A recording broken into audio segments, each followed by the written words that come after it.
This is the Blackout Podcast.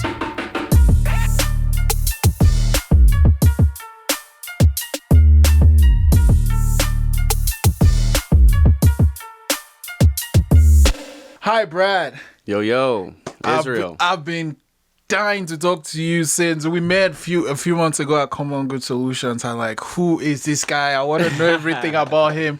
And when the podcast started, I had a list of people I wanted to talk to. But then I was just checking your Instagram, and you were not in the country for a while. You went for, there was like a documentary thing that was being screened somewhere, I think. No, well, I was in Scotland for the Social Enterprise World Forum. Yeah. Oh, you was at documentary. Yeah, that's what it was. Yeah. Tell me a little bit more about that. So it was a huge conference. So there's about 1,400 delegates. Holy Canada smokes. had a big representation there. We had about 128 delegates, a lot from Atlantic Canada. Common Good Solutions sent their whole staff pretty much. So I'm part of that world. And, as you know already, I started my own social enterprise. And so it was really good for me because I didn't know what social enterprise was a year ago. It was like, so I'm like, you know what, this will be, because it just all the stuff you hear all the time from a language perspective. Yeah. It was great to just get a better understanding of, the language. But yeah, 1,400 people trying to change the world for the better.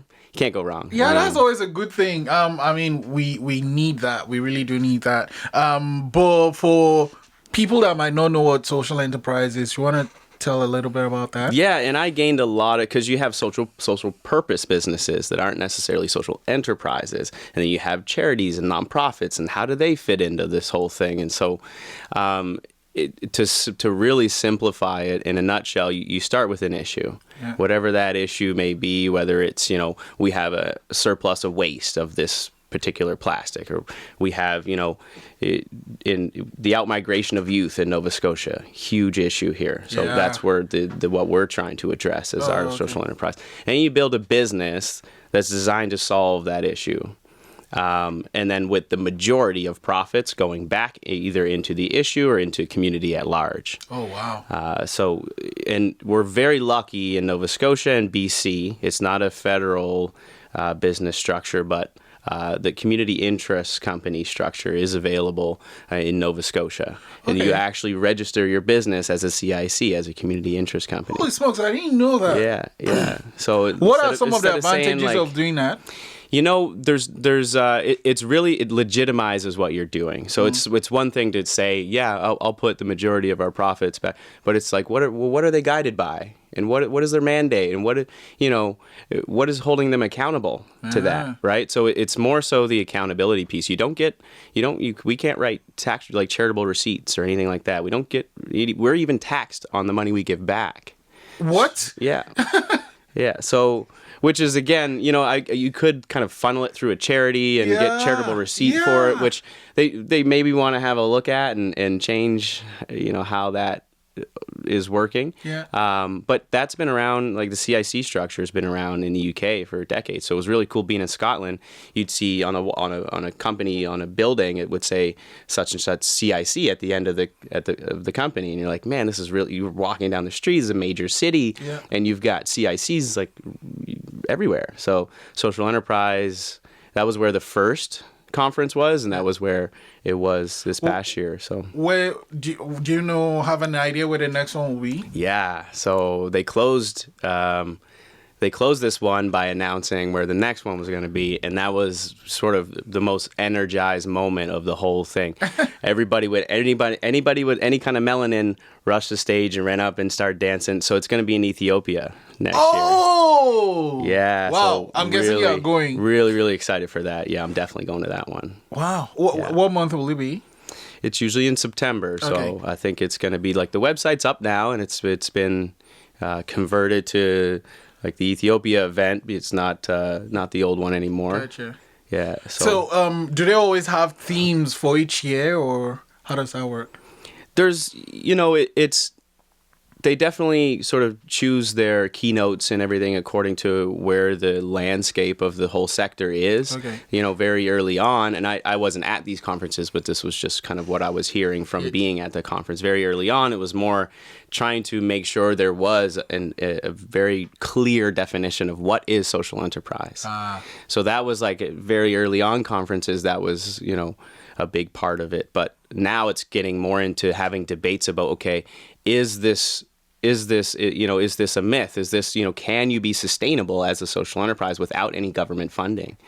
Can you just do business, give 60% of your profits back, or give the majority of your profits back and still be sustainable? And, having those types of conversations, how to influence policy and how to, so the government has announced almost $1 billion basically going into social enterprise in the next 5-10 years in Canada. So that's a huge step. Quick question. I mean, the election is next year. We hope Liberals stay on. I really do. But what if that changes? Do you think it will change that policy, or it's just... That's something I don't know. Okay, fair enough. That's something I really don't know. I believe it's set in stone. I don't know. Because they're going to start introducing tax benefits and stuff to social enterprise. And that's part of the $1 billion. Is a part, Because do people ever say you're crazy to start a business where, you know what, I made $5 on every whatever, and I'm giving $3 back. Yeah. And when we were very early on conversations about, where do we want to go with this? We know we want to address this issue. And at the time, I knew what a nonprofit and a charity was, but I didn't know this whole sector existed. So we were thinking, let's go nonprofit. But as soon as you start to sort of pivot as a business and address needs that are outside of what people think that you're about, then it gets hard to get money from government or just donations or anything like that. So as soon as a charity says, typically we help kids, but we're going to do this for adults because this adult population is really struggling. People are going to say, well, I'm not giving money to that charity anymore because they're not supposed to be doing that, right? And so it's really hard to address the biggest need of any particular community. So really when we go into a community and we complete a contract there, we want the money to go back to that community. And so we'll look at that community and say, okay, well, what's the biggest need here? Wow. We'll put the money towards that. What people make up your team? Not the actual person, but what kind of roles are in your team? So do you need someone that does what and what and what and what? Like at Placemaking for G? Yeah. So it's a 3-person team right now. Okay. Yeah, Matt, Lauren, and myself. Matt is a very strong numbers guy, very strong sales guy, very strong people person.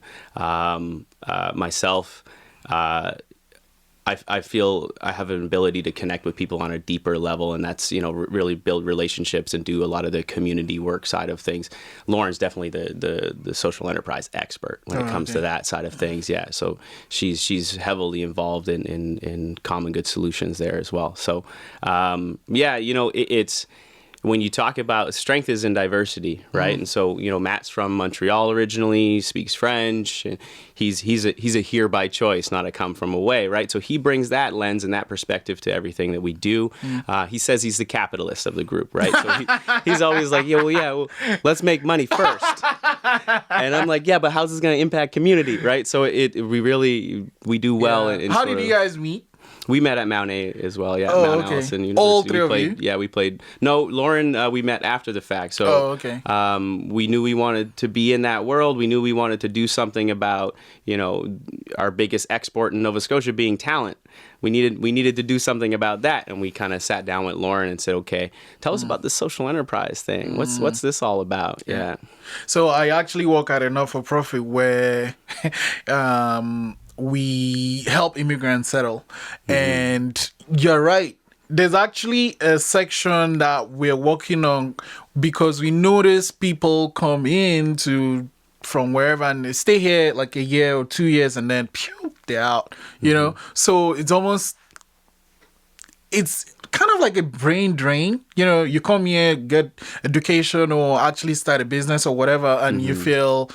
or for whatever reason, you just move to Montreal or Ottawa or Toronto or one of these places. And so it's actually important what you're doing. Right. So to that point, from an immigration perspective, also from just a student perspective, and graduating and not knowing what you want to do or looking for work can be very difficult in Nova Scotia, and that's typically the narrative we hear. So I'm not an expert on immigration policies whatsoever, but we're sitting down with folks in that community and saying, listen, how can we make sure that the stuff we do also impacts people working on their permanent resident applications, and make sure that those are the A-B type jobs and not the C type jobs that don't count towards your permanent residency. So a really cool project we're working on right now, a pilot project called Cluster Employment, is essentially one of the biggest hurdles to business growth in small communities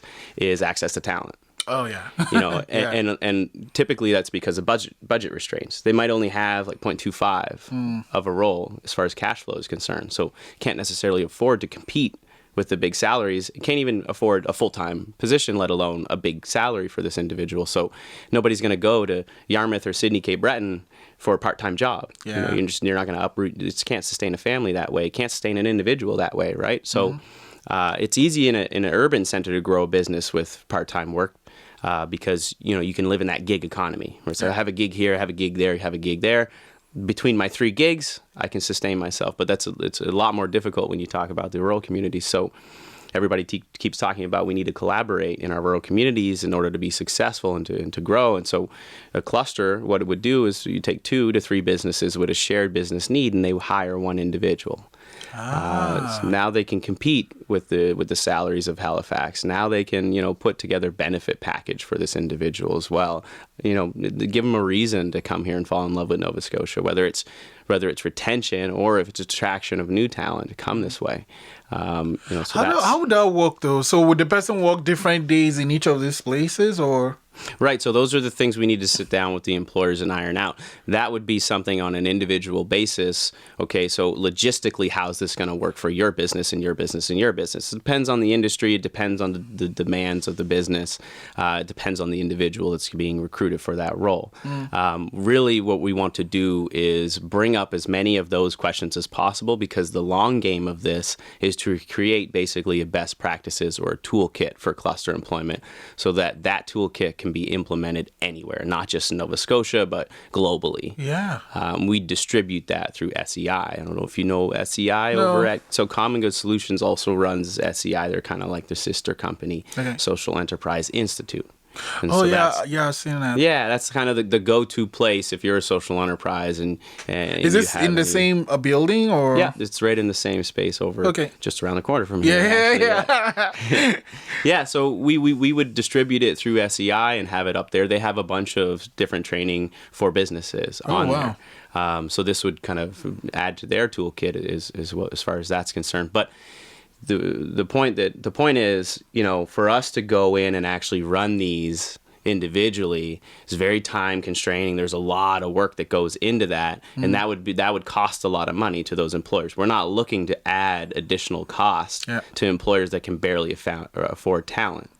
So why we want, so right now we're looking for funding to get these, it's basically research done for these 10 pilot projects across the province. We would make sure we'd had representation from municipal, from startup, because it's very transferable to the startup world, small business, nonprofit. We want to hit all the sectors so that the toolkit can really be, because the important thing at the end is having that toolkit to distribute and make sure we bring to the surface as many issues as possible so we can iron those out. And then bring it back to the immigration point, is that we want to make sure the jobs that are created because of the clusters are A and B jobs and count towards somebody's permanent residency application. So, essentially these jobs don't exist if we don't create this. Yeah. You know what I mean? So that's great, actually. That's really, really great. Everybody's trying to solve that mystery. How do we create more jobs in our rural communities? And this is a solution to that. So, how did that idea come about, though? Matt was down at, I think he was down in Digby for the Regional Enterprise Network had their conference down there, and it was a part of a conversation. It's not a new conversation, but nobody's building it as far as that's concerned. We just kind of, we said, okay, well, if collaboration is how we can attract people, let's actually put some structure behind this and turn it into something. So we've now got, 21 endorsement letters from anywhere from politicians to business owners to community leaders across the board, and everybody seems to want to support this. So it makes sense. I mean, it'd be if someone isn't supporting this, you'd want to really question this. And I actually went the other way around. I know you, but tell us a little bit about Brad and how Placemaking 4G came to be.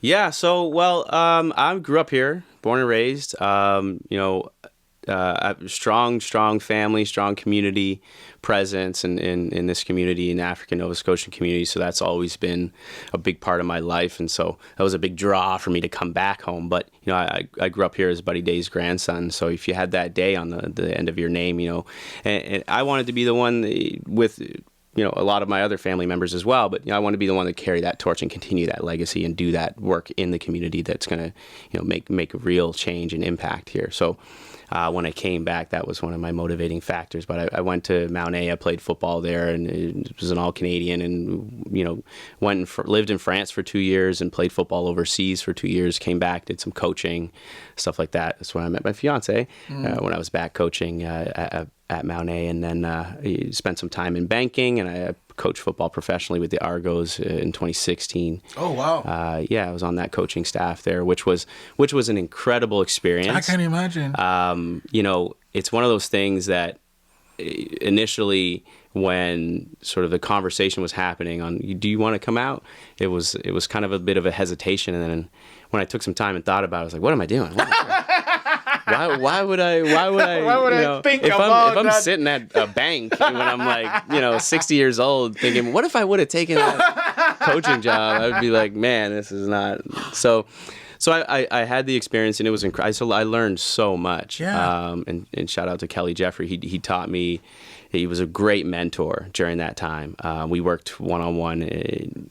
I was sort of basically his assistant for a certain, for special teams in football, if you know anything about football. But I got an idea. It's funny because I'm Nigerian, right? And football means something soccer. else. Oh, yeah. It's actually a foot kicking a ball. Yeah. So it's always like, why are they calling football when they're always holding anyway? But I think I understand the basics of. I'm just kind of bored. There's one team that is always winning, and I mean in the US right now. It's like, can't someone come up with a strategy to do something? Fuck's sakes. Yeah. So, do you see that things you learned from the experience, both from football and playing it and coaching it, you brought it into placemaking 4G? Definitely. So, it's kind of, not to switch from football, but just, you gain a bit of a platform through sports. Like you can use that in various ways, however you choose to use it. So my grandfather was a world champion boxer, and so he used that platform to make social change. And so he started the Black Educators Association. He's the first Black Sergeant at Arms down at the Province House. We all know DBDLI, Learning Institute. So this is somebody who was kicked out of elementary school for defending his brother and saying, he's not going to read Little Black Sambo, this very racist book, and was kicked out of elementary school. And that was the extent of his education. And now you have Delmore Buddy Daye Learning Institute named after him. So clearly he sort of dedicated his life to making that institutional change. And so, not that I've gotten some huge platform from playing football, but it got me through education. It got me to travel the world. It was basically a livelihood at one point in my life. So, using it to gain access to education and gain access to do these things was very valuable. And so to take, it's very much a team sport. There's a lot of people on the field. A lot. And if somebody messes up, so there's a lot of lessons to be learned as far as hard work and trust. You have to fall in love with the grind, because we practice year round. The season's very short. You play once a week. We practice every other day. You're in the film room. It's a full-time job and some. The physical demanding. So there's a lot, and you have to kind of learn to love that grind aspect. And so there's definitely a ton of life lessons that can be learned through football, and definitely transferable to the business world and just sport in general. Student athletes in universities, there's a lot going on there. And a lot of times you can miss out on things like internships and making those business connections because you're like, I got to perfect my craft. This is paying for my schooling. And so, I know individuals who quit basketball or football or whatever it was because they were like, you know what, I'm going to focus on my professional career. And I didn't know what I wanted to do when I was in university. So I just was like, this is a path I'm going to go down until the door is completely closed because I loved football. It was my life. So figuring out what life was after that was interesting. But yeah, I don't know if that in a roundabout way answers your question. But. Yeah, it does actually. So what was the process of deciding, you know what, I'm going to do this? For Placemaking 4G? Yes. Well, personally, for me, I saw, my friends like Nathan Beeler, who runs a hair, he a lot of people that had their own businesses. And I'm looking around, I'm like, this is, I work in banking and yeah, that's okay. Like it sustains me right now as far as like financially goes. And I learned a lot about personal finance, but I'm seeing everybody doing their own thing. And that's where I was really attracted to, is doing something that I could call my own. And so self-employment was like definitely a really big driving factor. And then it wasn't the actual results of the election, but it was the conversation that was happening around election time provincially, and that it had a lot of people saying, okay, well, we want more social programs, but we also want, less taxes, but and it was a lot of people with their hands out and not necessarily saying, okay, let's do something. And so you had the Ivany, or that report that came out like right around that time, pointing to all the issues. So we had a lot of things, a lot of reports, a lot of things pointing to the issue and saying, these are huge. What are we going to do about it? And so we just kind of took that do something approach and wanted to actually build a business that was going to do something about it. And now, again, when we had that conversation, it was like, well, how do we structure this? And that's definitely where this Lauren is you and Matt, right? in. Oh, okay. No, so it was you and Matt that started the conversation, and then so we literally started the conversation at like 3 a.m. at a cottage in Tattamagush, drinking a little bit too many beers. Shout out to Matt and Chris at Tattabrew. But 3 a.m. just kind of frustrated, talking about, he's got 3 kids and a wife, and what are their future? Are they going to have a future in Nova Scotia? And so, I'm getting married this year, and I'm looking, as far as I've bought a house here now. I'm laying some roots. This is where I want to be. This is where a lot of people want to be. Well, what does that look like? And so that was a lot of the motivation behind starting that, and then sitting down with Lauren really gave us that structure. And so, okay, there's this issue, but what is the business going to be? The recruiting is a $7 billion industry. Yep. Let's talk about that. And there's not a lot of good going on in that recruiting. It's more like throw resumes at a wall and see what happens, right? Tell me about it. Tell me about it. I know that process. It's crazy. I mean, people go on Career Beacon or Indeed or wherever, but yeah, I really don't think that's the best way to go about getting a job, really.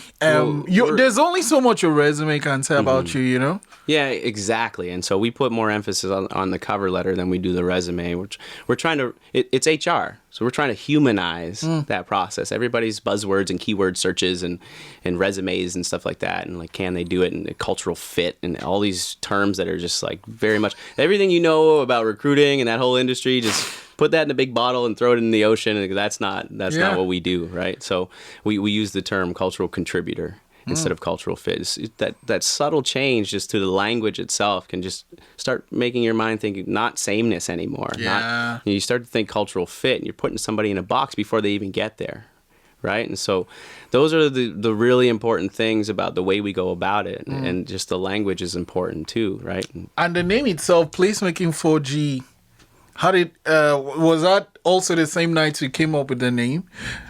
Yeah, well, no, actually.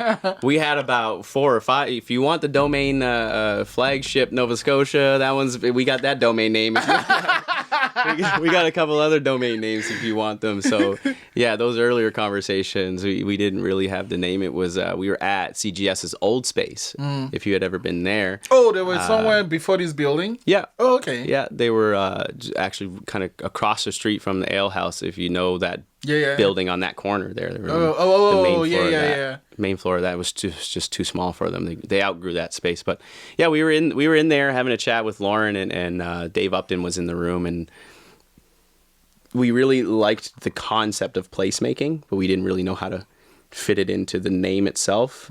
So placemaking usually used as a development, urban planning and stuff like that. So it's about creating a place that's sticky and that's attractive and that's going to highlight the assets that are there. Okay. And so when you kind of flip that on its head and put it to a recruiting perspective, it's about highlighting the assets that are in a community and supporting them and making sticky places. And so we talk about retention in Nova Scotia and creating sticky places and changing the way we do things in community. It was very much. And then the 4 is the 4 Atlantic provinces. Oh. And then the G is just good or gumption or great or whatever you want that G to be. You make it your own. So. Okay.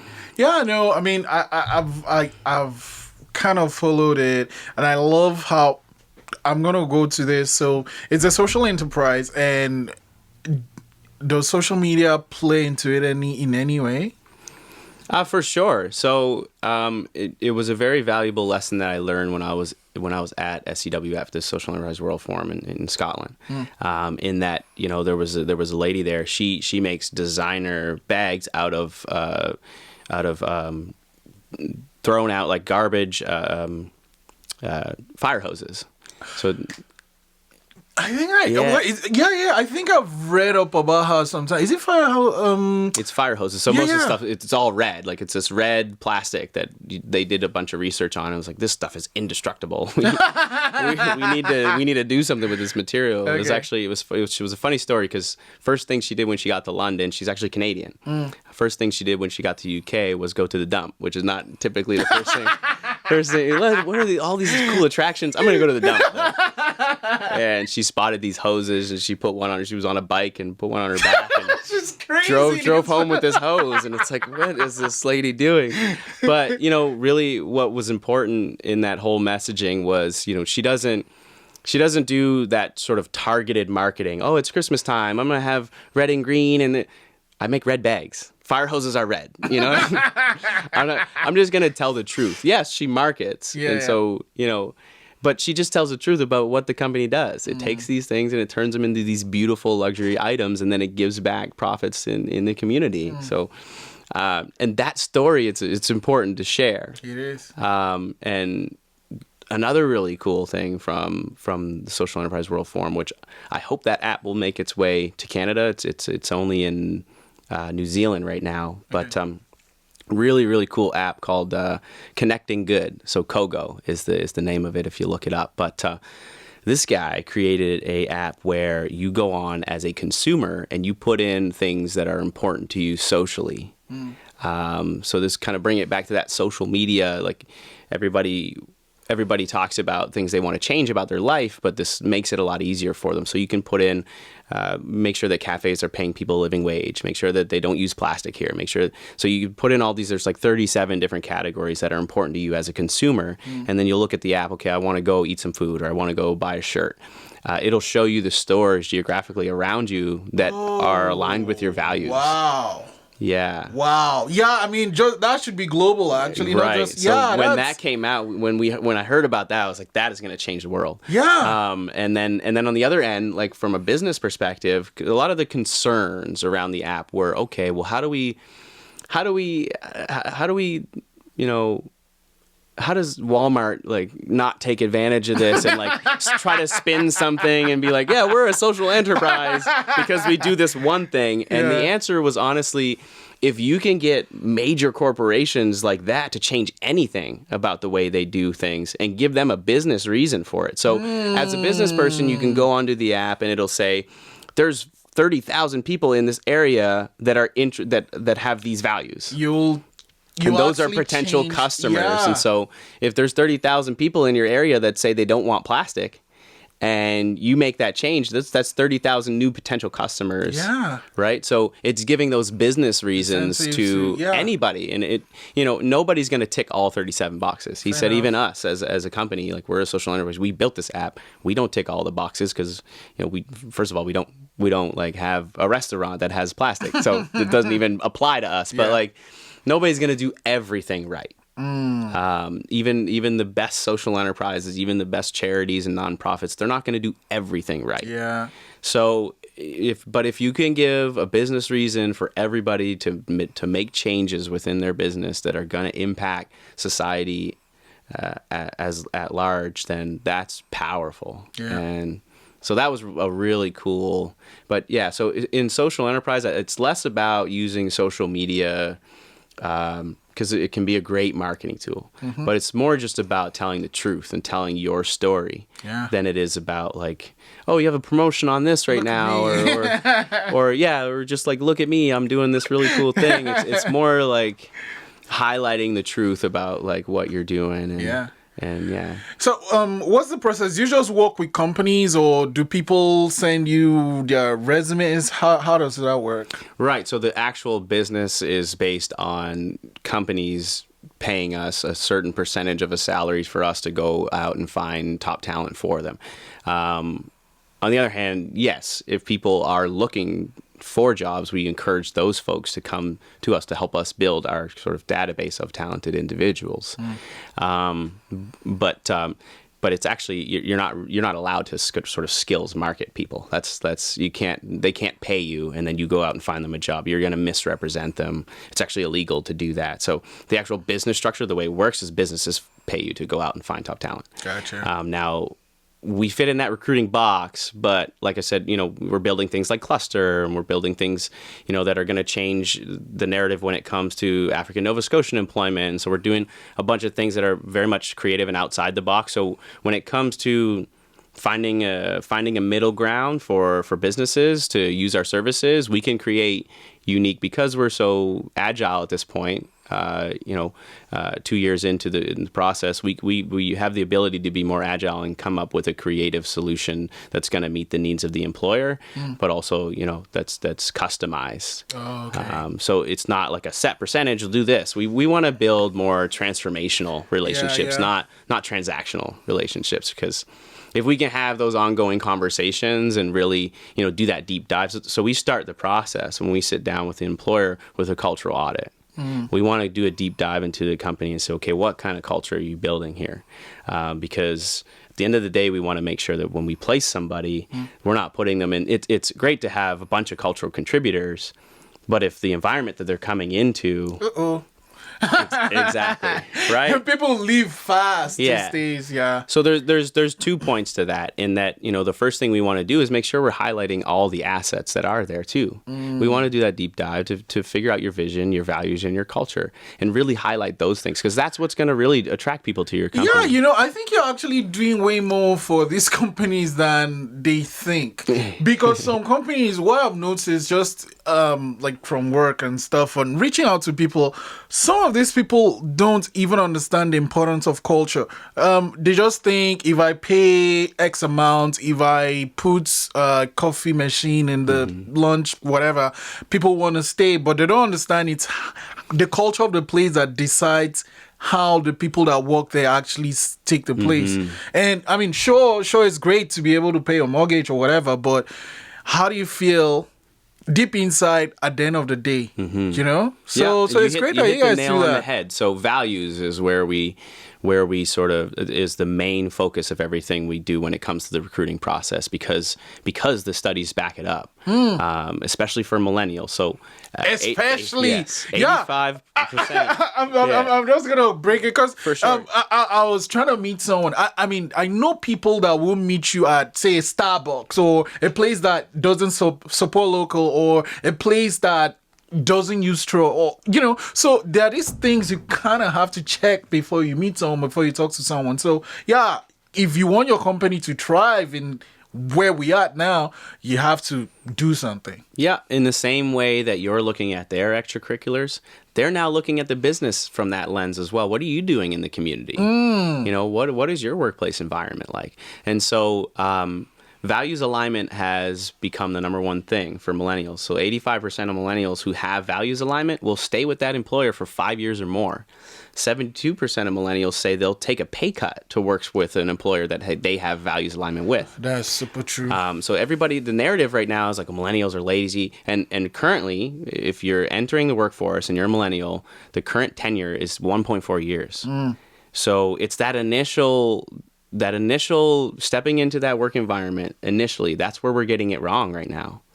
And if you look at it from an economic standpoint, if you put the capitalist lens back on and you say, we'll throw out all this feel-good stuff, let's make the business case for it. 1.4 years. If you're going to turn over every 1.4 years, even in those entry mid-level jobs, of money. That's a lot of money. So it can cost anywhere from 30 to 150% to replace somebody when they leave of their salary. So if you start talking about that, that's a huge amount of money as opposed to paying up front to get it right from a values alignment perspective and keep that person for 5 years. So if you're looking at it over 5 years, the business case is there. It pays for itself easily. Yeah. I don't understand why. It's like you're driving a car and you don't care if you have an extra tire or you don't care about putting on a seatbelt. It's honestly stupid not to do that. For sure. And then to take it a step further, so particular communities that are really struggling, and I wanted to talk to you today about like African Nova Scotian community, because that's where my heart is, and that's a big motivating factor behind why I got into this. So if you look at our youth, 26% unemployment. The provincial average is 14.5. It's almost double the provincial average. Yeah. So, what's going wrong here? That's a shocking statistic. It hasn't changed for 30 years. That's even more shocking. 30 years, and that stat has been the same. Wow. There's been studies done that say to get to an equitable position, it's going to take us 100 years if we don't make changes. Okay, that's scary, actually. Right. So, really, and the government is putting a lot of money towards capacity building, because you have a lot of these companies that might say, well, yeah, I'd love to hire African Nova Scotians, but they're not skilled, they're not this and that, and there's nobody that actually has this skill set to fill this job. And so, and at the same time, if most of our businesses in Nova Scotia are small businesses. So over 90% are small businesses. So if you're a small business and you're looking to recruit new talent, typically you're not going to spend money on it. And typically you won't have like a big HR staff so really what you do is look within your network. Yeah. And if your network is not the African Nova Scotian community, then it's usually, Joe at your staff that comes in and says, oh, I have a buddy, Derek, he's great. Let's bring him in. And now you have Joe and Derek. And so that's really what's happening now. And there's a lot of capacity building programs that enrollment is actually down in the African Nova Scotian and Aboriginal communities because there's no trust in these programs anymore. They don't lead to, gaining access to that network to actually end up in a job at the end of the day. So really what we want to build, we want to be the go-to place when it comes to, if you're an African Nova Scotian or an Aboriginal and you're looking to get employment, you'd come to us. And on the back end of that, if you're a business that's looking to hire African Nova Scotian and Aboriginal talent, you come to us. And we want to bridge that gap between business and community and actually kind of reverse engineer it and say, reach out to the employers and say, what are your biggest needs? Manufacturing, whatever it may be, and reverse engineer it and do the training to fill those needs. We know we have 200 jobs here. Now we're going to build this training for these folks to meet the needs of that 200 jobs. So do you do anything with the Learning Center? Does Placemaking 4G do anything with the Learning Center? At Delmore Buddy Day, DBDLI. They're an advocate for sure. Like we have a lot of conversations. We were in there last week talking about an event that the folks over at LAE at Labor and Advanced Education are going to be putting on about their GTO, their Graduate to Opportunity program, which which they need to get the word out because 35% of your first year salary can be covered if you're an African Nova Scotian or if you're a visible minority.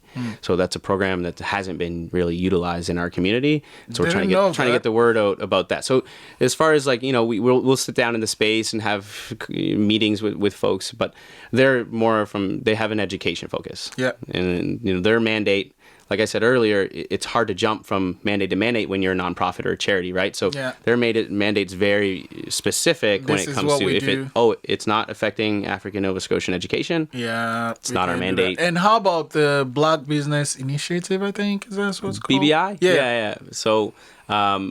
Some great folks over at BBI. Emma's awesome.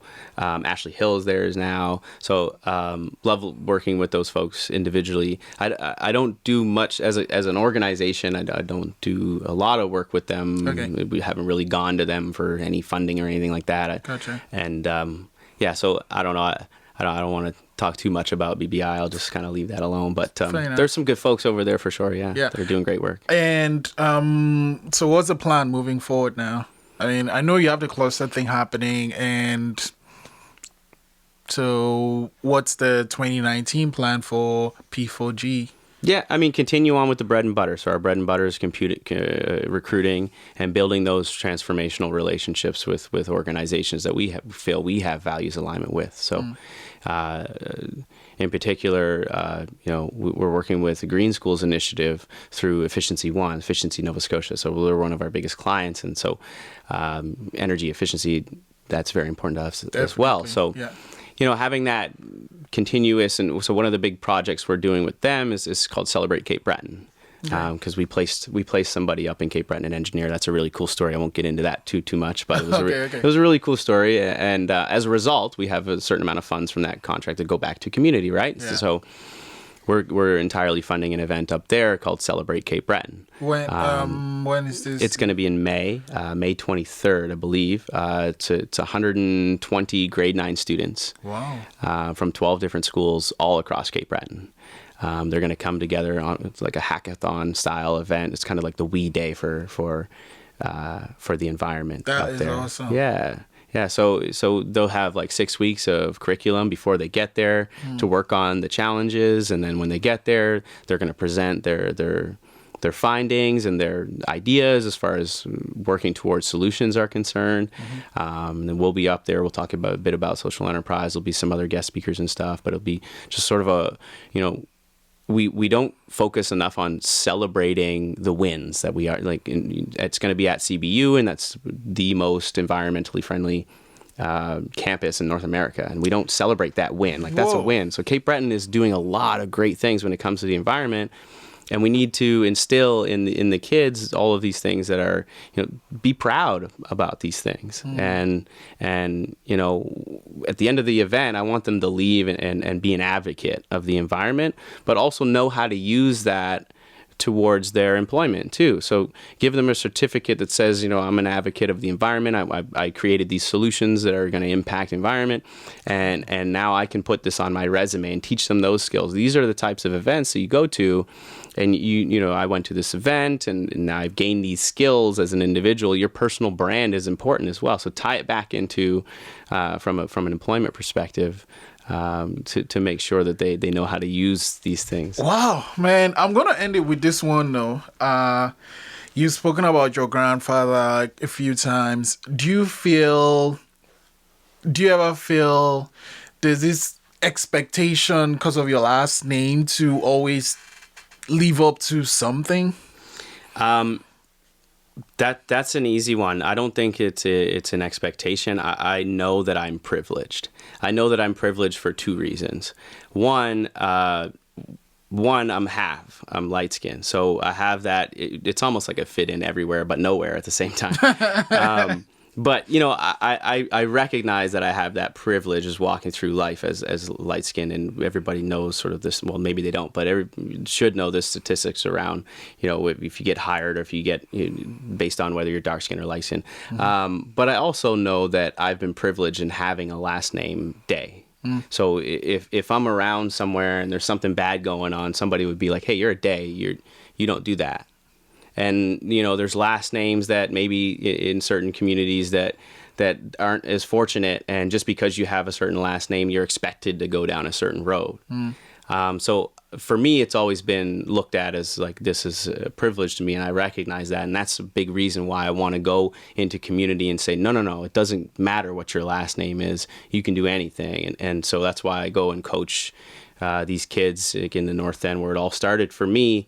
I coach football there for Bantam kids, and the part I enjoy most about it is having those drives to and from games and to and from practice, where we get to talk about some of the things that are going on in their life, and you know, and they get to see me in a positive light as a business owner, as a person who drives a relatively nice car without having to sell drugs to get it. You know what I mean? So it's about putting those being that role model and putting some visibility behind a positive image for kids that might not have a positive image, because I always had that. So yeah, I don't see it as any sort of pressure or anything like that. I see it as a motivator to do more. Wow. Thanks, Bradley. That was a heavy one. Well, thanks for coming in today. I'm very, very grateful you came to my podcast. Super awesome, and I'm definitely gonna have you back, because I wanted to talk about your fiance and you guys looking like siblings, but I didn't even get into that. But I'm very grateful for coming in today. Yeah, man, I really appreciate being here. It's been nice chatting and getting to know you a little bit more. We'll have to do this more and really get to know each other, because it's been a great experience. Yeah, awesome. Appreciate Thanks. you.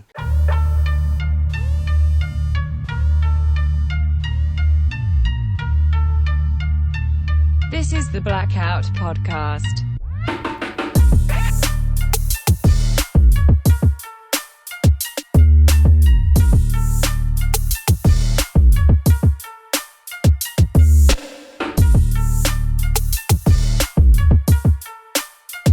Thanks for listening.